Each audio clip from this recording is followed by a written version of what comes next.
we like to look at the old witchcraft trials and say nothing was going on, but there actually was. Doesn't mean that the spectral evidence was meaningful or even should be allowed, but it doesn't necessarily mean something wasn't going on. If we look closely at the Salem witch trials, there actually was some witchcraft that precipitated it, particularly through the slave nanny of the main figure. The same thing and of course, you're all in Pennsylvania now, okay? So, there's a certain history here of things going on. Okay, so it's interesting. I like this book here. This is from Strange Powers by Colin Wilson, and this is pretty cool. He writes about the North Berwick witches. And considering Berwick is only about a half an hour from us, we have a certain relationship to the town. And it says, when writing of the curious case of the North Berwick witches, executed in 1591 for raising a storm in which they tried to drown the king, I, and he's referring to himself from his modern mindset, took it for granted that it was basically a case of hysteria, superstition, and credulity. Yet elsewhere in the same book, and here he's referring to his book, The Occult. Okay, have you read Colin Wilson? You read that? Standard, right? Reading. I accepted evidence that African witch doctors can summon rain. To begin with, it had been described to me by two friends who had actually seen it, Negley Farson and Martin Delaney.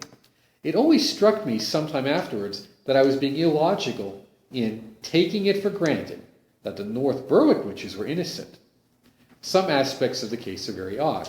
At one point in the examination, King James I declared the whole thing was an issue of nonsense, wherein one of the chief accused, Agnes Sampson, drew him aside and whispered in his ear certain words that he had spoken to his bride, Anne of Denmark, on their wedding night when they were alone and no one but the king and his bride knew them. Why would Agnes Sampson have done this when James was in a mood to dismiss the whole thing as imagination?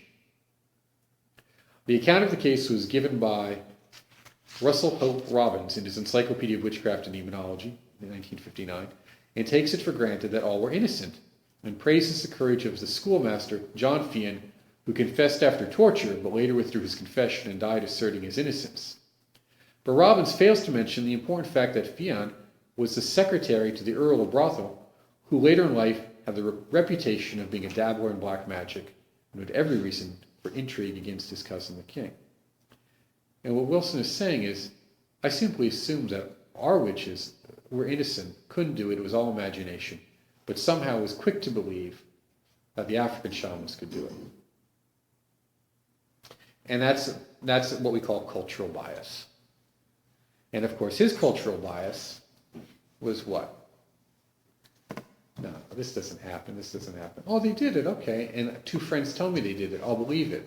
But there's the disconnect. Do you get it? You see the part? The disconnect. And even though the evidence suggests from the trial that something had occurred, there's still the unwillingness to believe that something had occurred.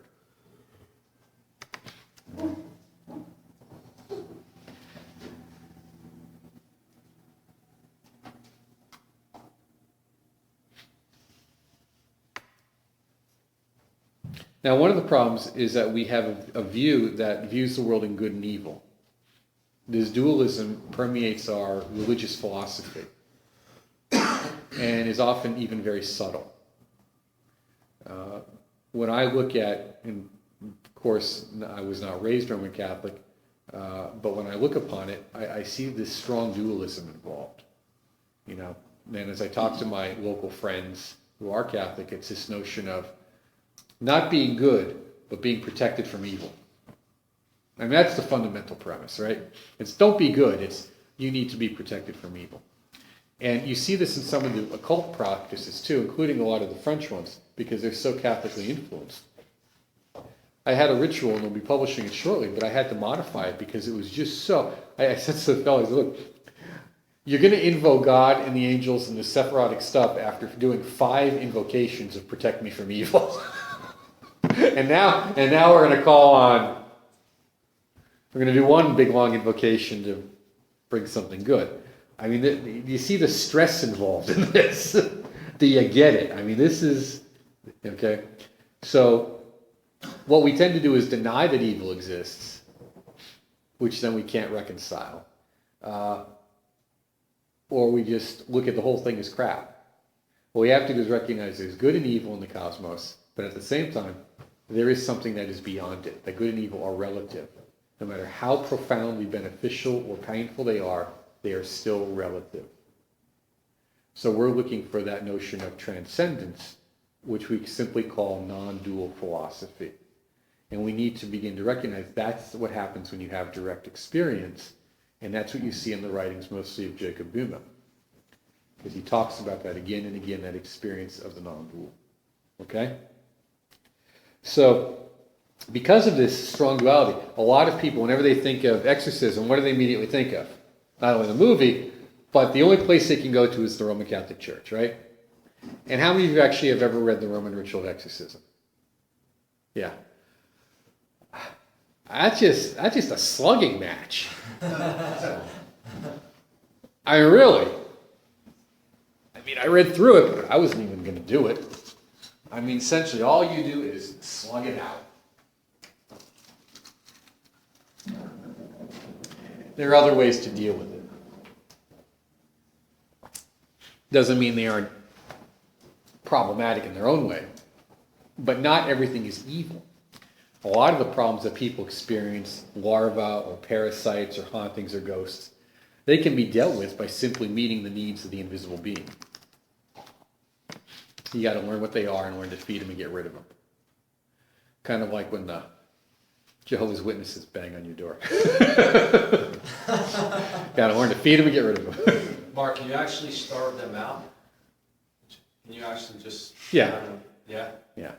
Just resist their cravings and... Yeah, but you see, it's the only reason you're even noticing it, if you notice it, is because there's a relationship. But you're already... I don't want to put this to you, but you've already got mud on your shoulder. Okay?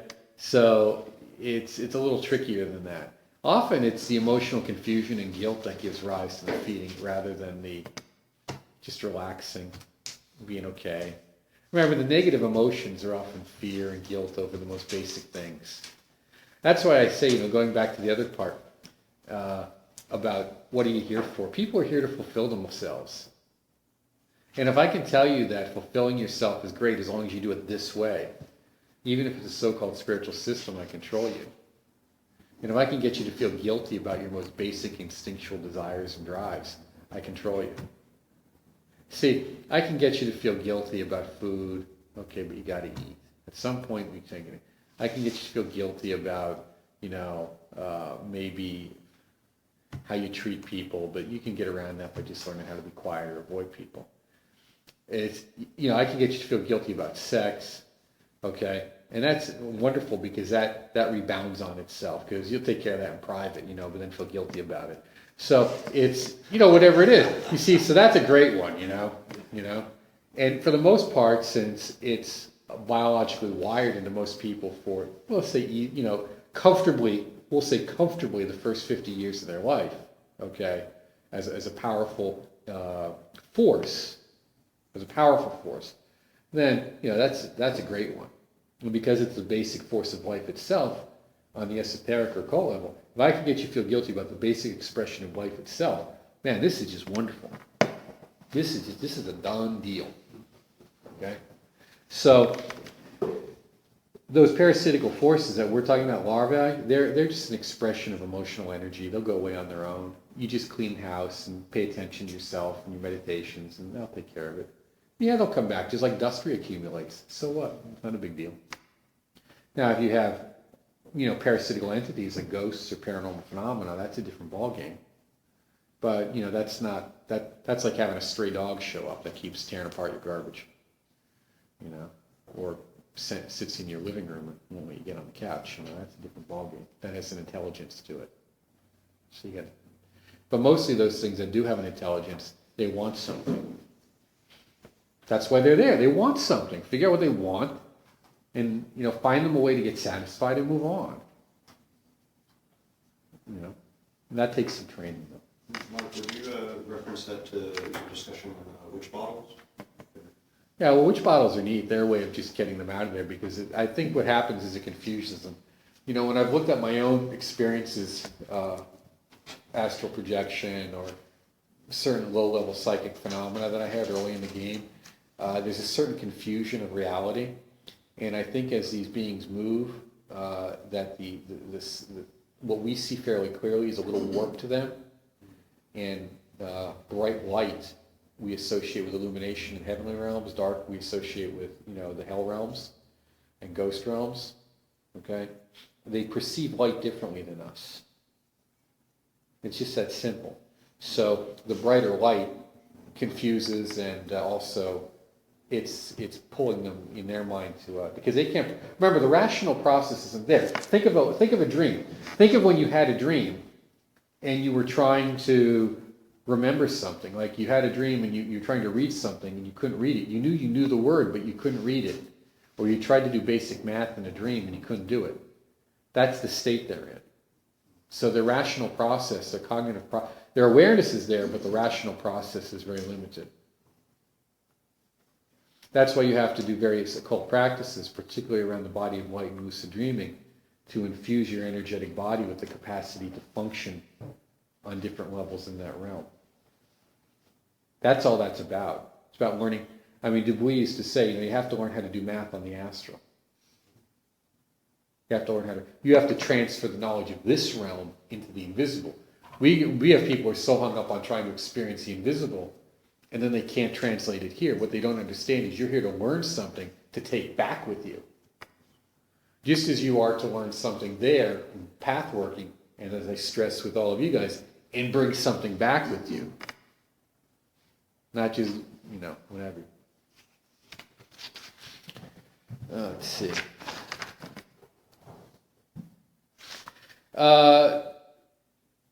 Scott Peck, who was mentored by Malachi Martin, who was a fellow of some questionable characteristics, wrote an interesting book called Glimpses of the Devil, a Psychiatrist's Personal Account of Possession, Exorcism, and Redemption. It's a modestly good book. I mean, it has some good points in there, but it's not overwhelming. He came to the conclusion that, and these are the points of interest, that is the age in which possession takes place and why it matters. I don't believe he experienced full possession, by the way, in the book. I'm not convinced of that. I think that those were obsessions. Okay. 2, the length of time it takes for the exorcism in general, and the ways to address the victim and the oppressing entity so as not to drag it out. So that's something to look at. Again, children and adolescents are the most often the case. However, when they meet them as adults, it seems that intellectual and emotional maturation is stymied from the time of the possession onward. A length of time, usually about 3 days, but it can go longer.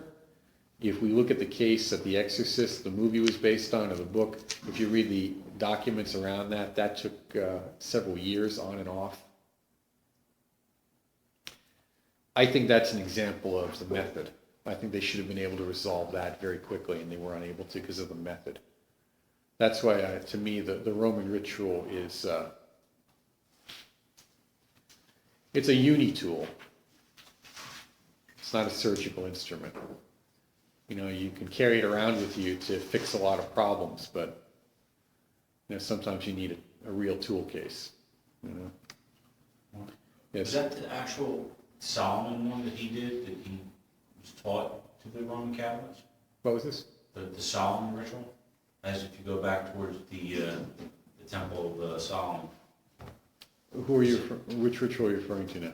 Of the one, the Roman Catholic, yeah, the rite. The Roman ritual of exorcism? I just wonder. I have to go look up where that comes from. I remember reading a while ago where the original comes from, but it escapes me at the moment. I had something somewhere comparing it to Orthodox rituals, but quite honestly, for me, I find them difficult to read, and I would find them painfully difficult to do, simply because of the way they're organized. I wouldn't do it. But if you have someone who believes it, and you got a priest who wants to step into the breach for you, fine, let him do it. But a lot of them don't come away unscathed. They come away damaged. It takes a while. Like I said, the life expectancy of the state oracle in Tibet was about 20 years. There's a reason for that. And those guys were used to it. Glimp, and this is what I want to talk about, addressing the victim's possessing entity. Communication is important, and how you address them is, well, let's just skip that. Glimpse, Peck says, possession is not an accident, and that's the part I want to get through to you. Spiritual or psychotic issues or pathological issues on the path are not an accident. The stuff we talked about earlier is a natural phenomenon.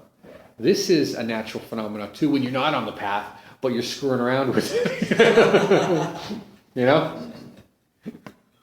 Do you get it? Okay. These things aren't accidents. The victim in some way has to cooperate. And I was dealing with a fellow who was, he calls me, Diocese of Boston was involved. They weren't doing any good. And I saw the emails. This was real. Okay? Wasn't working. We talked to Brian about it. He said something about a 10-foot pole. And he was an hour away from me. And I said, talk to the guy. He refused, said he had anything to do with this. I have no part to play in this. And I went down the laundry list of people who he had called and contacted, many of them whose names you recognize from their publications on Amazon. I called a respectable source, someone who I trust implicitly in this, who recognized two of the names I didn't, told me who they were, and then and he had some very funny remark to say about the whole situation. Now this fellow spent maybe $6,000 or $7,000 or $8,000 trying to resolve this problem, traveling around back and forth, nothing had happened. And he wanted me to help him, and that never happened. And one of the reasons is he kept insisting he had nothing to do with the problem. And all I asked him was a simple question: how's business? Booming. Okay. Now, given the industry that he was in at that time, that was not supposed to be the answer. Okay. Call me when you change your mind. Call me when you really want to get this resolved. Yeah. They do not want to cooperate. And it only occurs under duress when they have no other choice. People, you are the last line of defense. They've gone through everything else. I know Brian and I were talking about one experience that he had years ago with one of his teachers, but cooperation was not there. It was only because of the intervention of a relative that took place. And that's what you find. The person themselves cannot. If they could intervene on themselves, they wouldn't have the problem. It's someone else in the household that intervenes on their behalf. Do you see how complex these situations are? Why they appear so hopeless?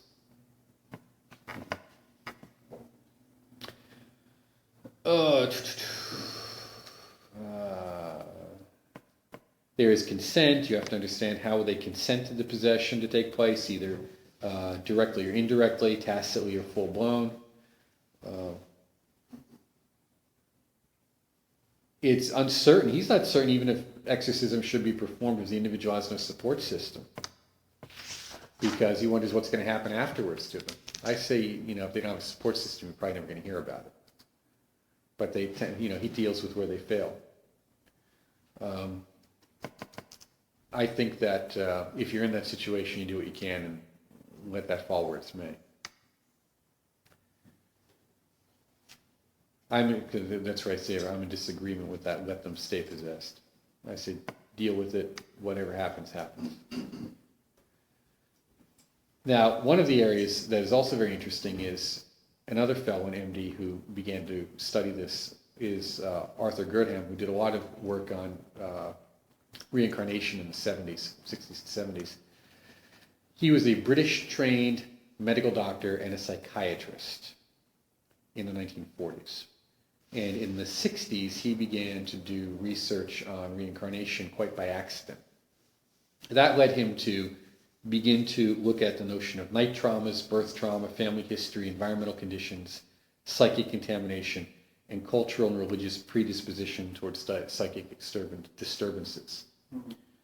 His writing can be a little difficult to read because he actually writes at a time when, well, people wrote, for real. They were actually educated, and he's coming out of the British, school system.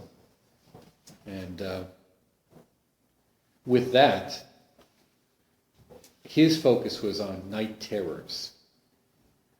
And he began to believe that the reason children had night terrors is because they were actually experiencing the presence of evil. And he looked at his own experience as a child, and that was the basis of it. And when I look at a lot of folks, and this is where I say to you, there may be a reason to be afraid of the dark. Okay? Well, I'm not saying you should be afraid of the dark. The fact is, there may be something there. How do you know? Well, that's one of the reasons people put, crosses and holy pictures and icons and all that kind of stuff in their room, right? Protect me while I sleep, O Lord. Or they do the lesser banishing ritual of the pentagram. With that, he looked at birth trauma as well. He felt that birth trauma was actually something significant and had an effect on individuals' outlook, and that this had something to do with how they would experience psychic trauma later on. Family history as well, whether for psychiatric disturbances or medical issues. Environmental conditions. He was one of the first people to notice environment. So why is it that I drive down this street? He's a psychiatrist. Remember, it's the British medical system, so they're all being referred. Okay, it's a state system. He goes, why is it that on this street of 100 houses, I've got 70 patients for psychiatric issues, all which are more or less the same?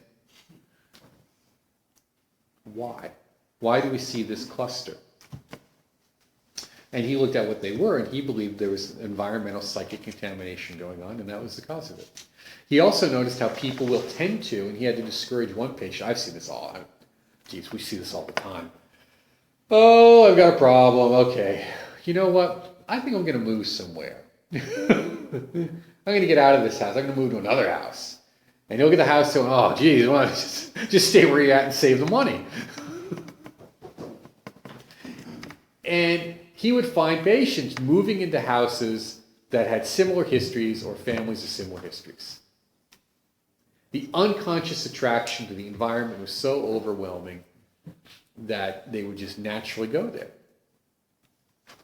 It's the reverse of the law of attraction, or if you want to, it's like the reverse of The Secret.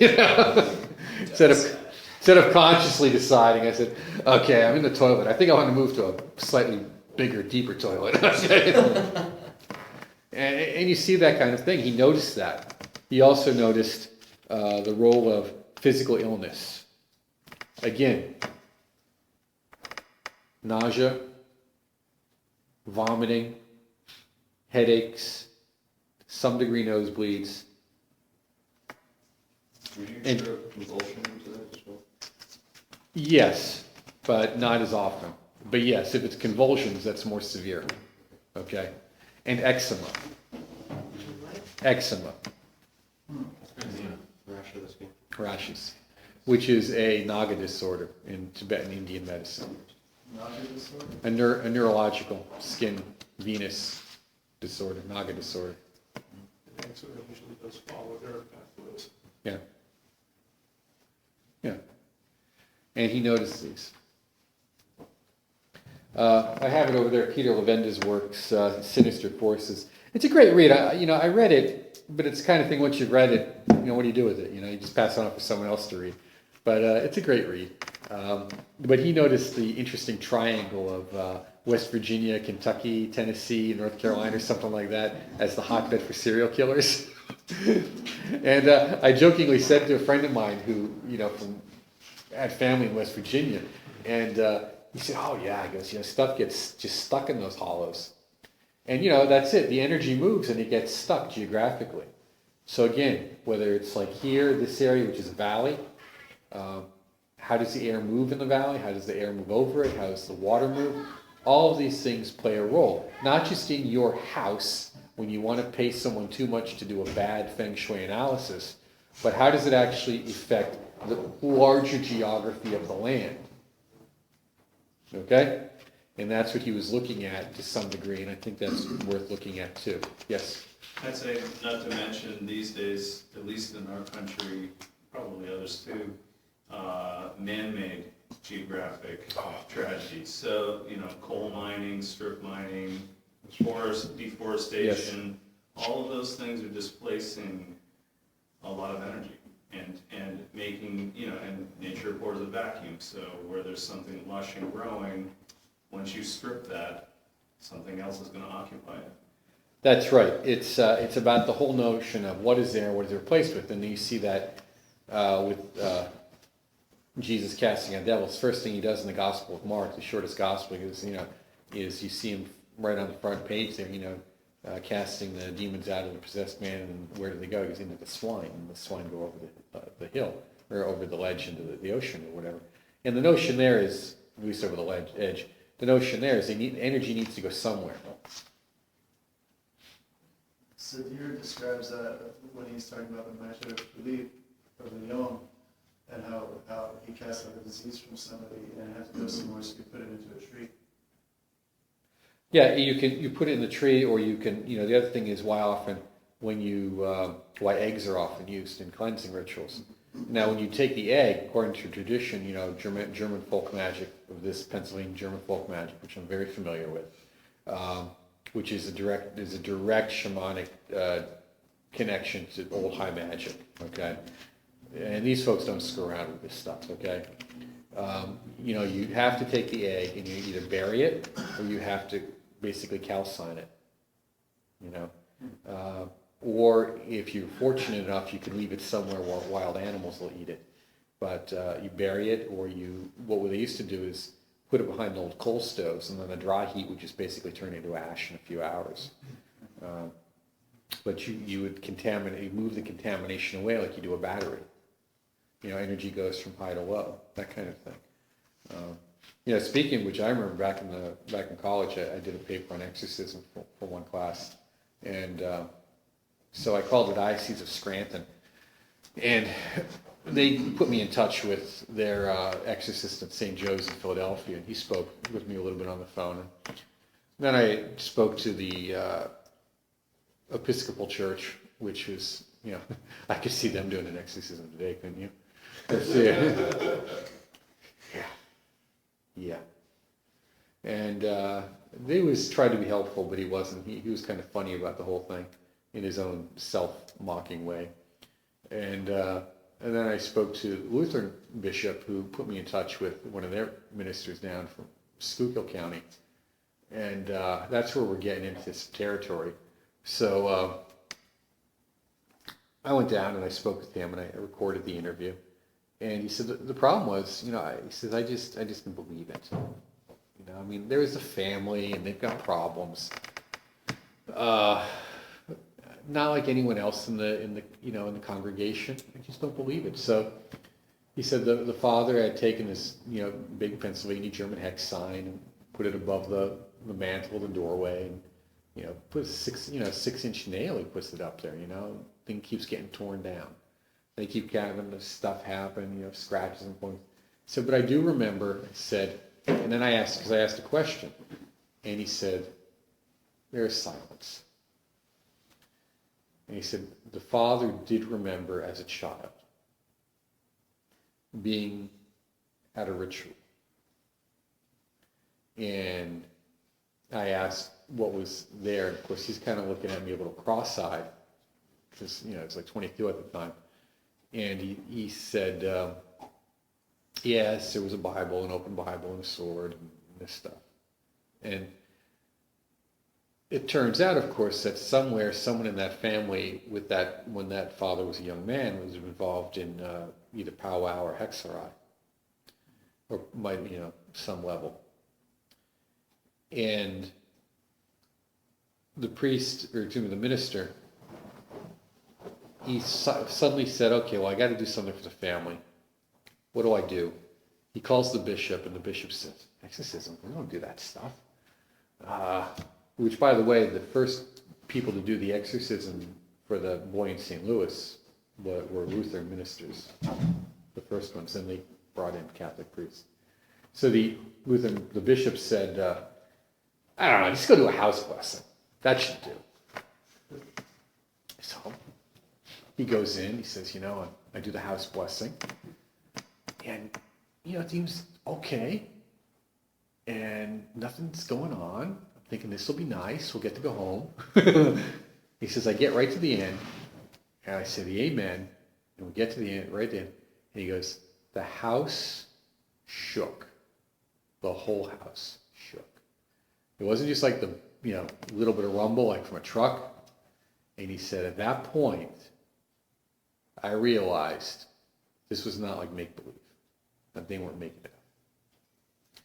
Now, I can understand his not being concerned, but here you have to deal. He's a spiritual professional who has no real understanding of the metaphysical world. And neither does his superior. Now, that guy probably got hooked when he was a child. Because one of the things that they occasionally do is, and you've all read The Red Church? Has everyone read it by Chris Bellardi? Okay.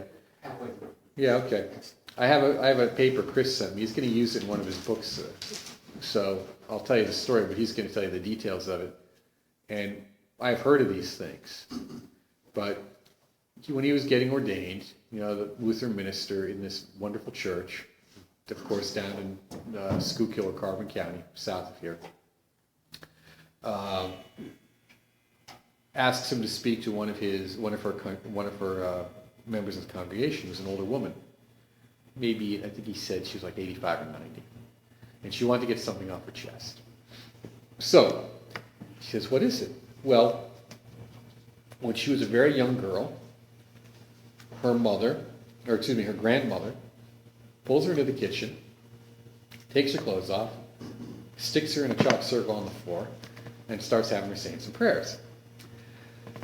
And the mother finds out, walks in, disturbs the whole process.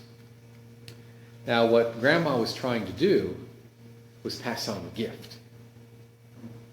The gift ain't no gift you want. Because it's actually a pact. The grandmother made a pact. And people were terrified of her.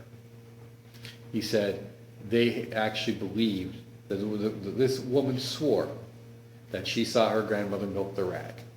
And other people had too. Do you know what that is? That's a medieval German and later phenomena in which they take a dish rag and they throw it over a chair and they milk it like a cow until milk comes out. And this woman they blamed her specifically for the injury and death of at least 2 other people. So they were terrified of her. But you see, in that situation, Grandma believed that she could escape her debt by having someone else pick it up. She didn't care who it was. Because when someone makes that kind of deal, blood's for ritual. That doesn't mean anything else. That's just food. You're just food. So there are people who do some very strange, peculiar things. And whether you believe them or not is irrelevant because they do. And whether they have paranormal effect, well, that's something we can discuss in another time. But I think we can agree that if there is any truth to what we say about the mind-body relationship, that there's something to be concerned about when dealing with people like that.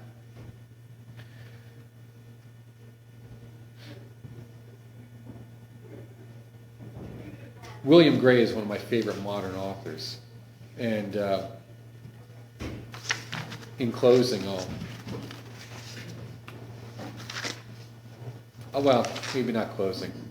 I'll state that he has a very interesting chapter in the back of his book, Magical Ritual Methods, on the relationship of good and evil, order and chaos. Just read it, okay? Someone who I think that you should read is Jacques Vallée, Messengers of Deception. Jacques Vallée was a member, I do not know if he still is, of a Rosicrucian organization, of which I'm quite certain I know which one, and have similar affiliations with that one time, because of we were both guests on the same radio show, whose host was a member. So, that said, Jacques Vallée did the early research on UFO phenomena. Are you all familiar with him? Okay, he did research on all the UFO phenomena, and he worked with someone who worked on all 3 Project Blue Book cases. And he was one of the earliest. Now, this is a guy who, and he's still alive, he's made his fortune in computer mapping. He mapped the Mars landing. He did the computer mapping for the Mars landing program. Okay, so he's a smart guy. And he interviewed, French and American and British and Brazilian and all sorts of folks who were doing UFO research. He saw data destroyed, files destroyed. He saw everything.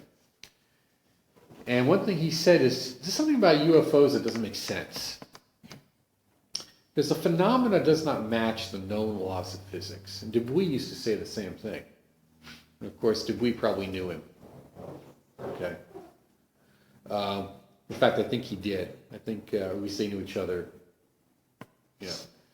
because Dubuis used to use a phrase that Vallée came up with called the Space Brothers, which is another story. But the thing that Vallée pointed out is that the phenomena does not match our known laws of the universe, how it works.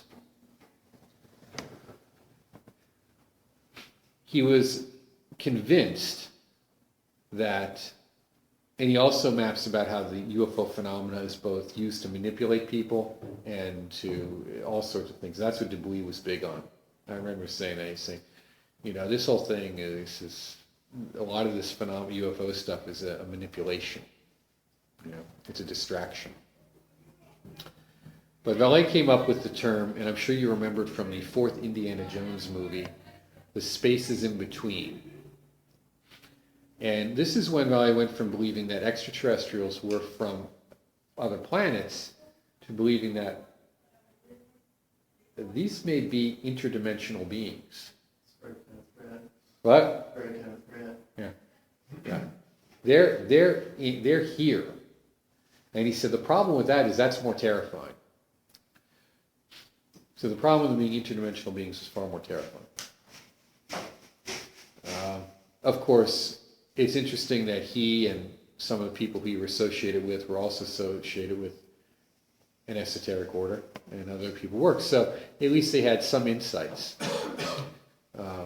But I want you to keep that in mind too, that we interpret a lot of phenomena according to our mythology. Remember what I said early on? And people want to believe that these mythologies are very technological. That this is spacecraft, it's this, it's that. Because we really haven't recovered technology. Because he said, I've seen films of just stuff happening with thousands of witnesses in Brazil. He goes, this is not, he says, I've interviewed people, both with who had pleasant and unpleasant experiences. He goes, they're not, they're not these toothless bumpkins that people want you to believe they are. He goes, now, yeah, you run into some loonies, but a lot of the ones you said there's something really happened. He also talked about the notion of illness that occurs after encounters with extraterrestrials. And that illness is often very similar to what we were discussing earlier in terms of psychic contamination, rituals gone bad, which is for another lecture, and obsession. Okay, everyone, do we have any questions? I know we've answered some of them as we go, but is there anything that you have? It's 4:25. Do you have any questions that you'd like to answer? I want to know how that story ended. Which story? The one with the exorcism. Which one? The one. Burning girl. Yeah, you were burning. It was a great deal of work. And it rained. And it rained. And it was a downpour, and it lasted about 10 or 15 minutes. And it wanted to, it's like one of those moments when it wanted to get stronger and we're getting some wind kicking up, but it never really came full force. I mean, it really could have been a lot worse, but it never really made it. It was just enough to, that's it. We got the umbrellas, here we go. And then it was done. Yeah, and there's a lot of burning involved. A lot of stuff was used. Hours. I went through a lot of salt, a lot of incense, a lot of things. There's a lot of things to destroy. And when you destroy it, it's, as some of you are familiar with, the old phrase is, not so that their letters or names remain. You have to destroy it to an ash completely. There can be nothing left. Nothing. Was the person present? No, they were in a house. They were nearby in a house. They were unable to do any participation because of health issues as a result of an operation gone bad. So you have to be careful on that. Things spiral. So you have to know when you're moving stuff around why you're moving it. It's rare that happens. It's rare, but it does. Most people get very, this is a big deal too, what's going on. Most people just get some kind of neurotic tendencies or some irritable stuff or something, and then they scare themselves and they don't do it again. This was different. I did have one exorcism that I did on the spot, impromptu, several years ago. That I'd love to write about that because it's the kind of stuff that you make a movie out of. And but the whole family had been troubled by really significant, serious physical and neurological issues. I mean, the neurological issue is psychiatric and neurological, and they were just profound, staggeringly profound. The feng shui of the house, I discussed it with Brian, was kind of interesting because of the way things ran. But what was unique about the property is that the interior of the house, as beautiful as it was, had no boundaries. There were no banisters, no railings. Yeah. I thought that interesting. Which means you always have to be on your guard. Otherwise you drop off the edge. There was fire in the house. There was freeze in the house from water issues. I sensed it as soon as I pulled up to it, and I said something to my wife about it. And then when we were discussing the issue, something with the owner about something they had done, and I made a comment. It was about Chud. The practitioner was very, very well placed in very, very well placed in American Buddhist circles, which unfortunately were mainly Gelugpa, which is like, the Dominicans or Jesuits of some kind. So they always, her lamas told her to go find some Nyingma guys to solve her problem, because that's what they've done all the time. They hire out. So I said, well, you don't have any of those, so what's the problem? Chud is a ritual exorcism using symbolic dismemberment. Okay, it's a graveyard practice. So the problem is most of the people interpret it as purely symbolic. And the thing is, what happens is, since you offer up your body to you create this ritual circle in the field of what they call the field of practice, so the retreat, and you have to mark it off. And then ritualistically, you have the symbols, the idea of cutting off the top of your skull, which forms a giant skull cap, which you see them often holding, and then your body is dismembered and put into it and turned into a nectar and ambrosia that feeds the invisible beings of whom you owe a debt to. And of course, because it's a graveyard practice, those that come to it are mostly the ghosts and the demonic dead. So, most people look at it as a way of dealing with those nice unconscious forces that reside within us, that we can bring them to the surface and integrate them into a more healthier psychosocial animal that we are. Well, this comes from the old shamanic exorcism rites. So their view is that these beings exist not just as archetypes within us and energies within us and have a direct relationship to the psychic centers. Each of the psychic centers is a gateway to one of those worlds. Okay, that's what you have to understand. And all those petals represent nerves coming off of that psychic center, or pathways that then become linked to different organs of perception and physical things within the physical body. Okay, but they're also, again, reversed. They are gateways to invisible realms. So when you're working on these practices, you're always working to some degree on your psychic centers, the energies that reflect on them, either directly or indirectly. So they come because you call them. You say, "Come and feast of me and take this to fulfill my debt to you," or something to that effect. And I jokingly said, well, she said her one mama actually said to never do this in your house in case they come, you know. And I laughed and I said something to her, and my wife looked at it and said, you know, you realize what we're serious, and I was serious, you know. And she's studied Tibetan Buddhism for a very, very long time, but at the same time, it's, you know, she understands stuff, but she gets surprised when some of that stuff is taken seriously, you know. So a friend of hers mentioned to me, well, I have a problem with this object over here. And, it was a significant problem. I thought, well, I'll humor her. I'll say, well, we can see if we can solve this problem.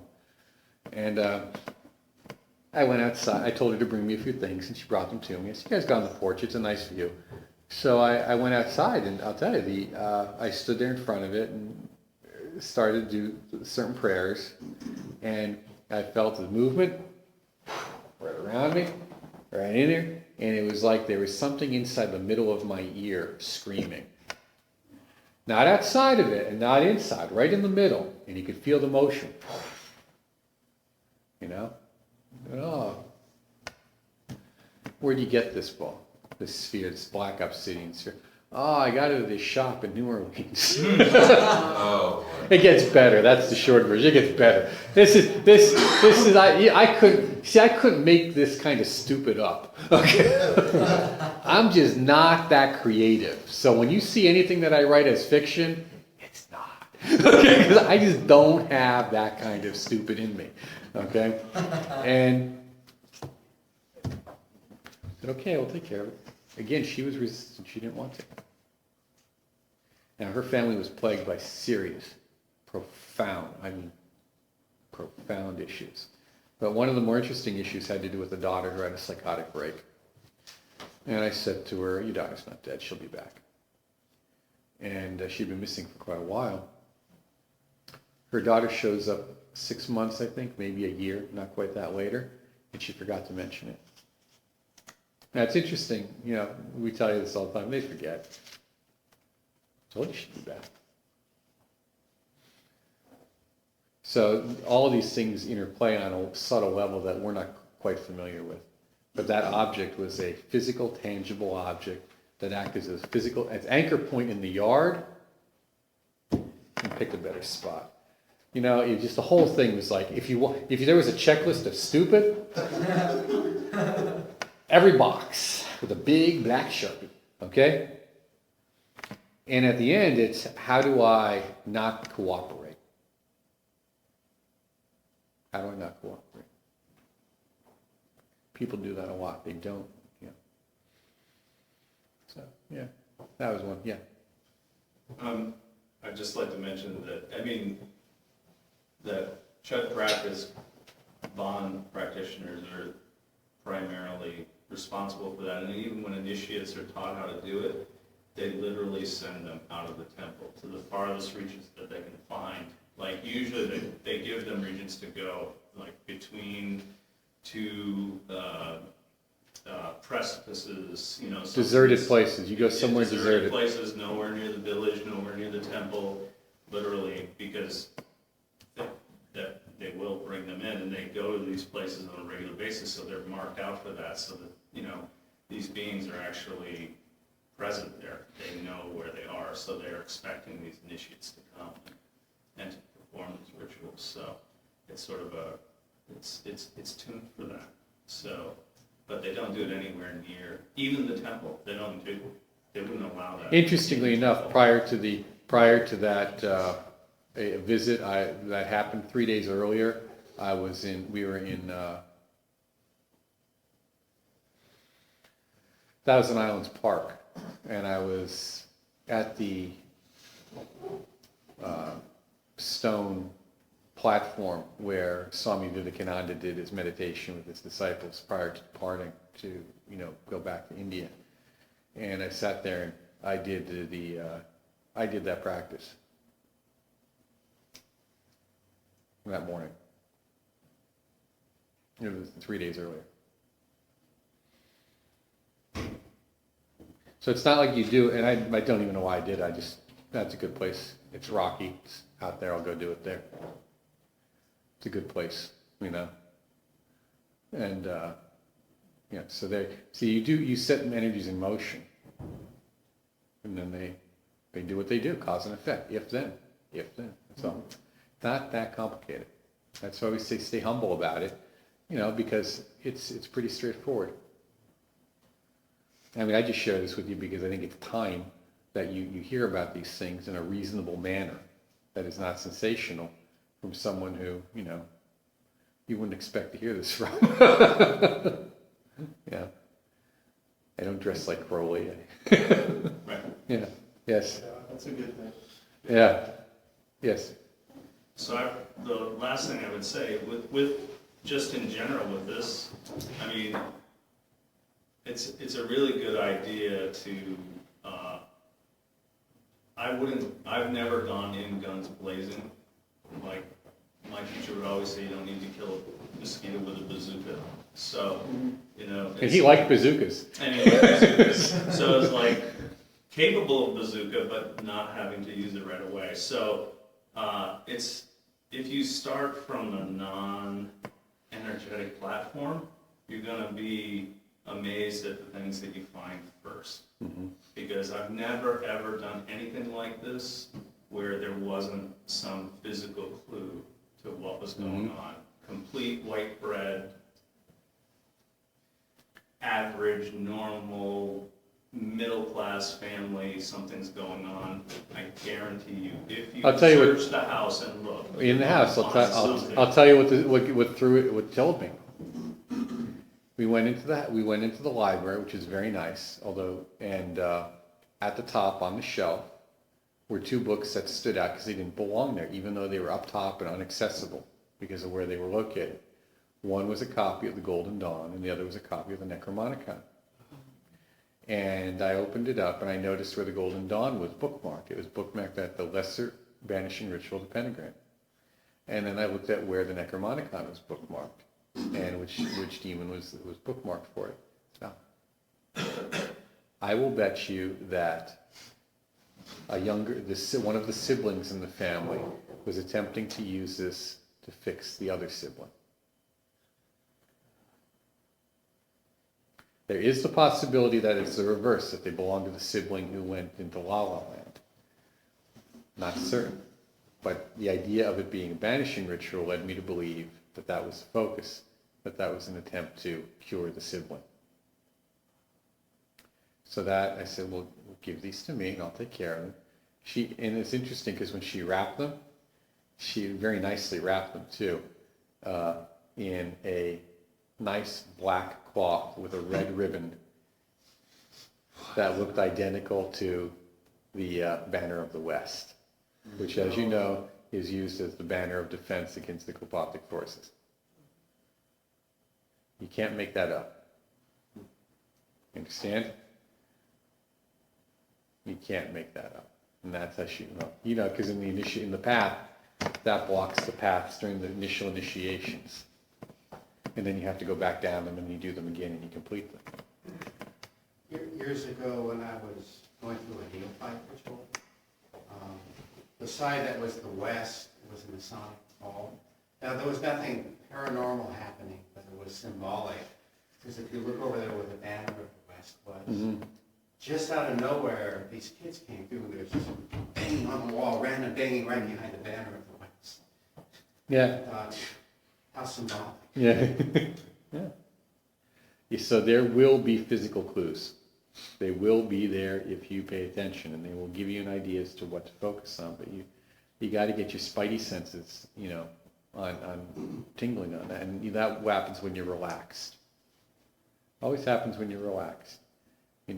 This thing yelled in my ear. Okay. Now that we've got that out of the way, let's move on to phase 2.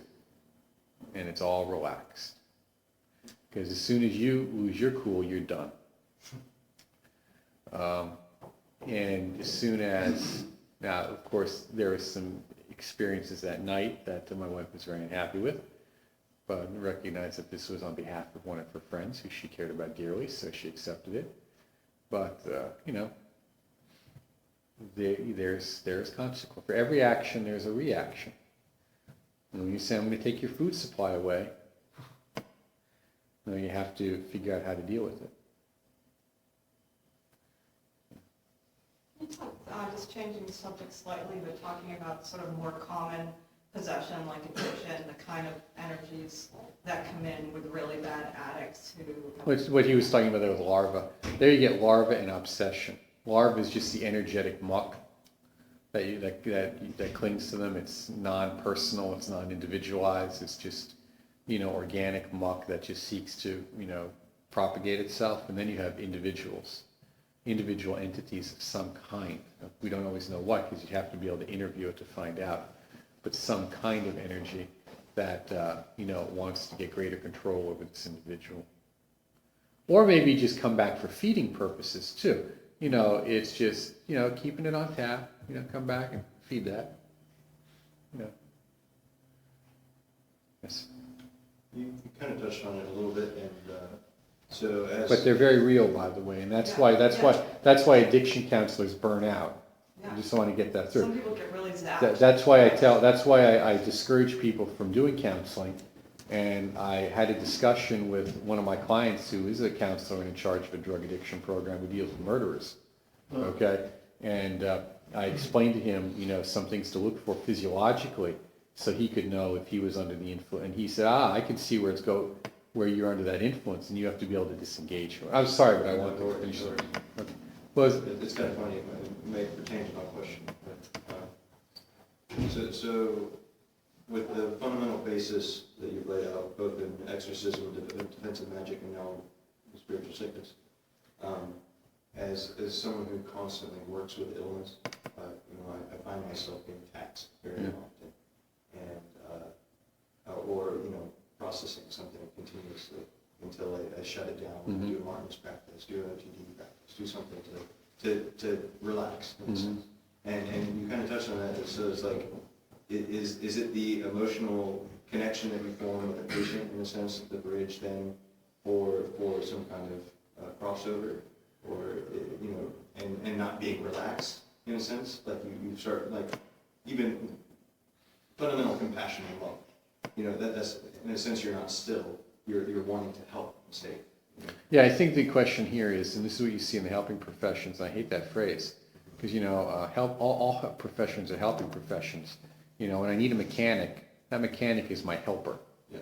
You know, so this idea that you've got to be a teacher or a nurse or social services to be a helper is also an egocentric addiction. Okay, but the helping is, if you need to help more than the person needs to get better or wants to get better, you're done. Now, it doesn't mean we don't try to help them, but you know, I used to deal with people who were very ill and say, you know, they were there, they didn't want to be there. Most of my life I've dealt with people who didn't want to be in front of me. Okay? And that was okay.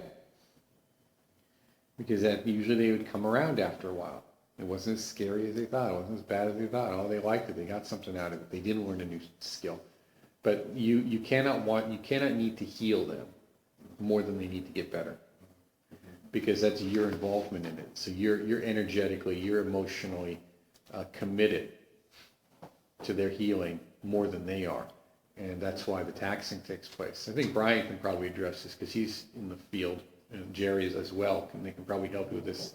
Two You more. know, yeah, you gotta have your fire. The other thing is the inner fire. The fire is right here. Okay, and if you don't have that moving and blazing and burning, you can't burn anything off. And this is where modern initiatic practices fall flat. And Dubuis was very big on this. He used to say, the whole practices are about, the elements is really that you need the fire. The fire is the only energy that awakens consciousness because it burns everything away that obscures it and allows things to shine naturally and freely. So if you don't have a good energetic practice that is dynamically and connected to the fire element on some level, or is able to go through the process, circulatory process, then you're going to get dragged down. And the thing is, notice your feelings. Notice how the energies move.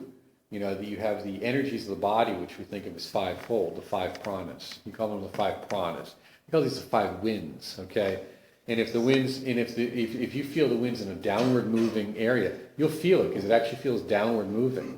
You need to move that up and you need to move it out. And one of the best things that I like, thanks for bringing that up, Brian. One of the best things that I saw is Lama Yeshe's discussion of Tumo. And it's funny because being a Gelugpa, he was very, very, very different on this. Is when you develop those inner energies of fire, and you can do it with the heart too. I talk about that at length in Kabbalah for Health and Wellness, and to some degree in Child of the Sun. But for the purification practice of just the raw energy, it's best in the navel region. But for the emotional content, it's best in the heart. But the energy too, you can do the energy too, but that emotionally is the fire transforms it. It burns it off and transforms it. In fact, what you do is you look to these negative energies because they're more toxic, they're more powerful. That's like mercury and lead or antimony. They're more toxic, so they're more powerful. So you look to these as powerful sources of your energy, and as they hit the fire and the fire burns everything off, that frees all that energy up for you to use. You have to look at it that manner rather than in this... That's at some point. Maybe this summer I'll do it. I don't know. Maybe the fall.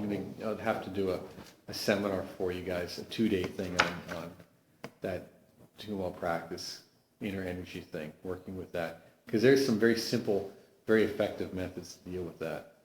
And if anybody wants, I have that practice written out to you guys. Yeah.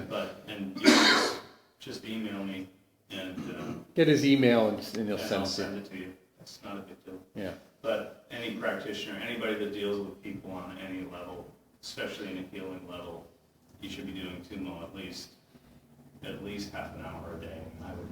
I would recommend. We were never allowed to even touch a patient until it was the only meditation, it was the only practice that was absolutely required for you to do every day. Otherwise, you know why? Because it's really it's one of those things. It's a big secret practice, but the reason is it's key to it all. If you just do that, that's all you need to do because it'll awaken all the other centers. That's the problem, and then the system, the architectural system of big system practice and 1,000 monastic colleges falls apart. They tell you that is the yogi's friend. It's a yogi's friend for a reason. That digestive energy in the lower stomach area that you're activating, that fire energy is also the alchemical process of transformation, because that process is most likely enzymatic. Most likely. I wanted to ask about something I've noticed that I think could be termed cursing neurosis. When I lived in South Florida, I saw it a lot amongst those communities where people do curse each other, but then also tend to curse themselves because they think they're cursed, like you were talking about at the beginning of the talk. And so it creates a sort of feedback loop in a community where you see people like constantly sort of perpetuating this loop. And so like even if you remove a curse or malokia from somebody, it's like this endless cycle, and where even if they're not cursed, they expect eventually that they're going to be cursed, or they turn around and they go and curse someone else. We don't see it as much in our frames of reference around here, but in other areas it's pretty common. Yeah, and that was mostly in this part of the world. That was mostly among the Pennsylvania Germans. They just expected it, particularly, but not everyone. Not all of them believed in powwow, hexerai, but enough of them, a significant number, were that, and that eventually the Commonwealth of Pennsylvania actually passed certain laws after the hex trials in the 1920s. To really, kind of re-educate them, to put an end to that, what they saw as superstition. And I have to agree, it was incredibly dangerous. It was incredibly destructive and kept people in a state of perpetual fear. And that's about control. Hexing is about fear. Cursing is about fear. It's about control. It's about power. And that's why I say, just because the system is very powerful and deals with a lot of power and energy, hey, so is a Jaguar. Jaguar's a great car. Who doesn't want one? but you gotta know how to drive it. You know, and at the same time, it's maybe not the car you need to get where you want to go. So those systems that are power-driven systems, those magic, occult. So hoodoo is a perfect example. We were just talking about. I mean, hoodoo is it's all about sympathetic magic, raw belief and power. There's no, and it requires belief. That's the other thing. There's a really famous line. I think you probably saw the movie. It's good. It's called The Skeleton Key, and it was about hoodoo. And there's a very funny line in the back after everything takes place. One of them says, it's just so much easier when they believed. And if you get an opportunity to read through the Hyatt research from the 1930s on powwow, 5 volumes out of Chicago. And he must have had some coin because him and his wife were traveling around the country and even down to Mexico in the Depression.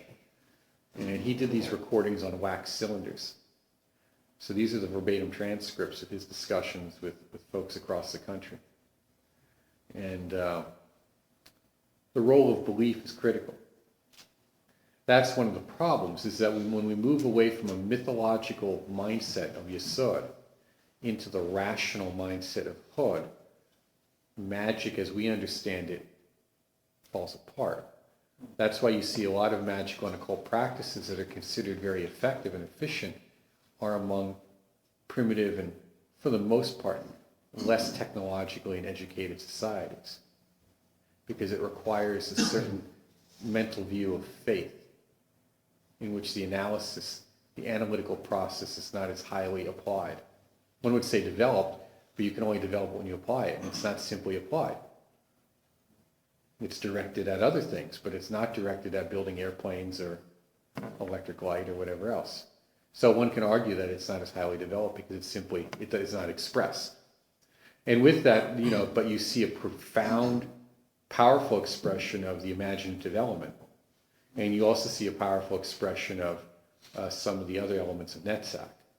Some of these people are quite persistent, and have you found that there's a methodology that's effective in dissolving the thought forms, these sort of repetitive, cursing neurosis thought form. It is, and it becomes, they know, because the more they do it, just eventually it takes on a life of its own. That's the idea. Yeah. Hence the whole notion of a thought form. So I think the problem is, and that's where we run. How do we move into a trans, as Paul Bauer talks? I mean, how do we move into this trans-rational state where we're not limited by our intellect as the only end, but inclusive of this imaginative state? That's why as we talk about moving up the tree, we don't abandon one level as often people do, but we actually have to include it with us as we go. The energies are inclusive.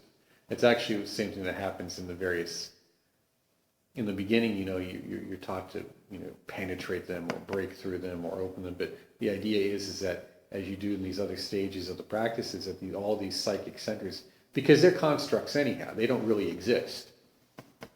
Okay.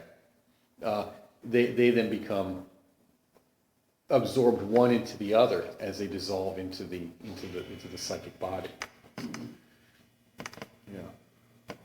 Yes. Yeah, along those lines, sometimes in the office I get somebody who's that person, and I just, sometimes it makes sense, and this is the right room to talk about it. You do other stuff first, and other people said, and then you open the window, you light some incense, and I have a big black knife, big back lockback knife that I'll just say, would you mind if I tried something a little bit fairly atypical? And they agree to it, and I'll snap the knife, and I'll fish it out of them, and actually cut the connections and take out the neurosis, and it doesn't make any sense on some levels, but it usually works. You dig out the connection, you throw it out the window. Right. You do your own. I do stuff for pray and everything, and you wash the knife and stuff and sew it back up. It sounds as trippy as anything we're talking about today, but it works generally. That's what the eggs were used for, the egg practice.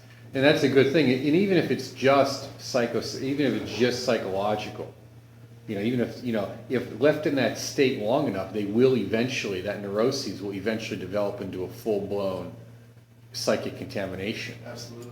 So anything you do to get rid of that in my mind, is acceptable. Whatever makes them feel better and free of that is acceptable. Doesn't have to be real, we don't have to assess it. We just want that burden lifted from them, because if left unattended, it's gonna become a real deal.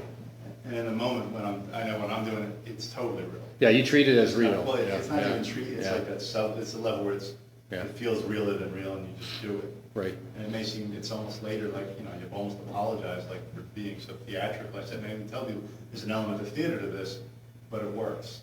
And once their rational mind has that to chew on, they can kind of go with that a little bit more easily. It takes care of both sides. The theater is very important in the ritual.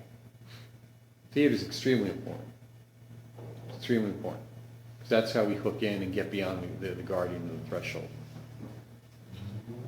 A judicious use, a creative and judicious use of theater is what allows us to get by the guardian.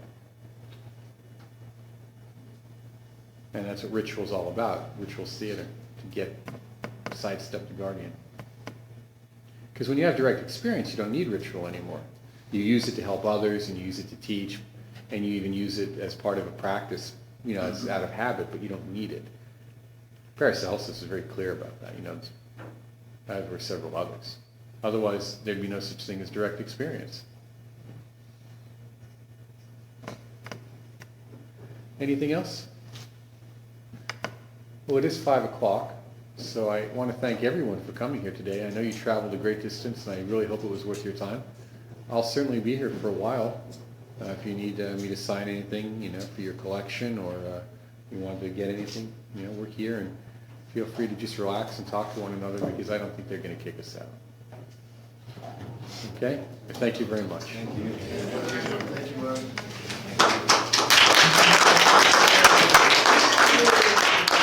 Thank you.